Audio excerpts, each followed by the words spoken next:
10 months after this young guy's hair restoration with us at Musk. And how do you feel? I'm feeling fantastic, more Yes. confident in my life now. And how has it changed your look, your personality, and your everyday life? That's what I would like to know. I would say, the most important thing is I feel more confident in my life now, because before I was like if I'm standing in front of mirror, I was like, I don't want to do this. I just want to stick my hair like this only. Correct. But now I can do like this. Right. So now we are at 10 months from this young guy's hair restoration. And where do you come from? I'm from Chicago. Chicago. So I'm seeing him exactly after 10 months. I've not seen him in between, and this is a massive change. Yes, you should have a look at his hairline. It looks really natural. Yes, as if it was always there. Yes, nothing has been done. Am I correct? Yep. Yes. And look at the density of the hair, the angles of the hair. They have been put in such a way that you just can't figure out that anything has been done. Now we can just close it. Yeah.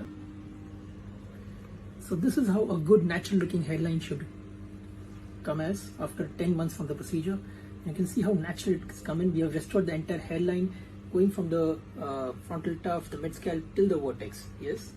And how did you find the progress? No, how did it happen? Did it happen very gradually? The improvement? Yep. Yes. It started with as you said, right, after second month or second to fourth month, all the follicles will fall off, and then it started gradually growing the hair. So till a fourth or fifth month, I was wearing a hat. Then after I stopped wearing the hat. Now many people are worried about some side effects that might happen with a procedure like this. It's been 10 months since your procedure, and how has it been the journey from the day one to date? Till now? Till now, yes. Yeah, I mean, I didn't find any side effects right now. The most important thing is more confidence, and head is growing rapidly. I would say touch wood.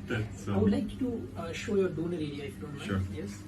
Now this is the area from where we have taken the grafts out. Yes, close to 2600 to 2800 head grafts. Yes, right from this area. And you can see how nicely it has healed. Yes, you can't figure out that anything has been taken out from here. Can you? No. No, right? So again, when you do a hair restoration, it is very important that the balance between the donor area and the recipient area should be there. Yes, you don't want to damage the donor area for the recipient area, and that's something you never do. Yes. So overall, you're happy with the procedure, right? I'm really happy. All right. What is that one thing you like to tell people who are skeptical about these procedures, and they're worried that there might be some problems, or how does it help? Does it help only in the look or also in the way you feel? Both, on a look and in the way you feel. Once your hair is really growing, then you will have a more confidence to talk to people, and you don't feel that because of your baldness. Correct. So you will feel good. So that's exactly what I tell everyone. Yes, it is just not about looking good, it's about feeling good, and that's why you get such procedures done. Yes, it doesn't just make you look good, but just not for vanity. It's much more than that. Yes, it's much more to improve your daily life. Yes, your daily confidence levels, and one good change leads to another good change. Am I right? Yep. Yes. I am. All right. Thanks for this, and wish you a head full of hair throughout life. Thank you very much.